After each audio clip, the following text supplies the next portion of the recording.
Okay, so have you ever wondered about, well, the physics of getting hit by a bottle? I gotta admit, that's not usually the first thing that comes to mind. Right. But it's actually way more interesting than you might think, especially when you dive into the science of it. And that's what we're doing today. We're doing a deep dive on this wild research paper. And it's got quite the title: Head Skull Injury Potential of Empty 0.5-liter beer glass bottles versus 0.33-liter Coke bottles. Yeah, when I first saw that title, I was like, okay, this is dot specific. But trust me, it gets fascinating. Oh, absolutely. Because this whole question, which bottle is more dangerous, it's something that probably comes up more often than you'd think, right? Yeah. Especially in legal cases. Exactly. So these researchers, they wanted to figure it out, like for real. No more just guessing or relying on like common sense. And what they found out, well, it might surprise you. It certainly surprised me. But before we get into all that, let's set the scene. Right, because you can't just like start racking people over the head with bottles to study this. Yeah, no, Ethical Review Board's going to approve that. So instead, they had to get a little creative with their experimental setup. Oh, I bet they did. What'd they use? So they had this aluminum dummy skull Big sick. covered in either acrylic or, and this is the wild part, pork rind to like simulate the human scalp. Okay, wow. That's dedicated to science, I guess. Right. And they had this whole system set up to measure the force of impact with each bottle strike. Basically, a force measuring plate to capture every bit of the impact. So I'm picturing these researchers like smashing bottles onto this pork rind covered dummy head. Pretty much. And meticulously recording all the data. Okay. Speaking of that data, I want to hear what they found. All right, so picture this. Our aluminum friend, all prepped with, the pork rind and everything, ready to take one for the team. Can't believe we're talking about this, but okay, I'm picturing it. And bam, they start smashing these bottles, beer bottles, Coke bottles, the whole shebang. Keeping meticulous notes, I hope. Oh, you bet. They're recording every single newton of force with each impact. So what'd they find? Spill the beans. What's the verdict on this bottle battle royale? Well, get this, and I'm talking major plot twist here. The force of impact from the beer bottles and the Coke bottles. Almost identical.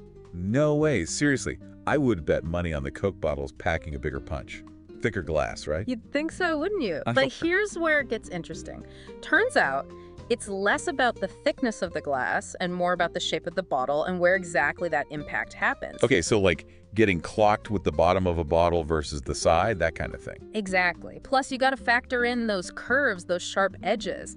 It all plays into how the force is distributed on impact. Even though it seems counterintuitive, the shape of that Coke bottle kind of negates that thicker glass advantage. Mind blown. So we're talking about the force it takes to, actually fracture something, Right. Like, are we talking skull-crushing force here? That's the big question, right? Yeah.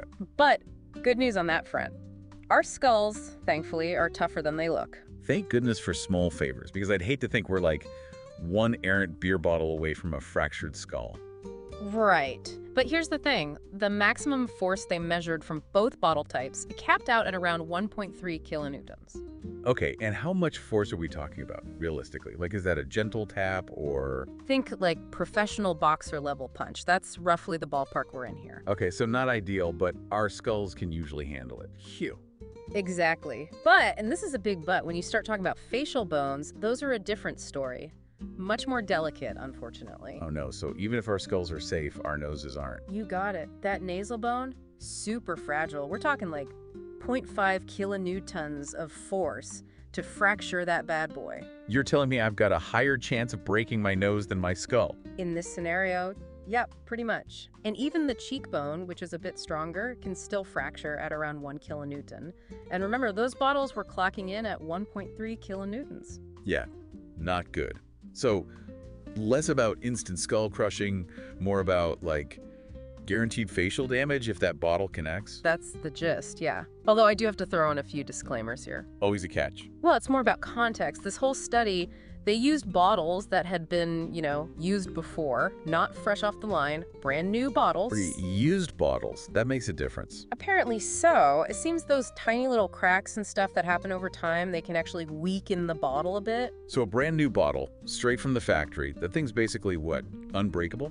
Well, not quite invincible, but definitely a bit sturdier than your average previously enjoyed bottle. So a used bottle's not exactly a superhero weapon, but it's still nothing to mess around with. No, definitely not. And to be fair, they only tested like hitting the top of the head. Which honestly is probably a good thing for all involved. Right. But it does make you wonder, what about those other spots? The sides, the back, those gotta be different, right? Yeah, like, I'm pretty sure my forehead's way tougher than the side of my head. Yeah. Exactly. Different bone structures, different thicknesses, it all plays a role. And let's not forget about the angle too, right? Like a glancing blow versus straight on, that's got to make a difference. Huge difference. Force, location, angle, it all comes into play.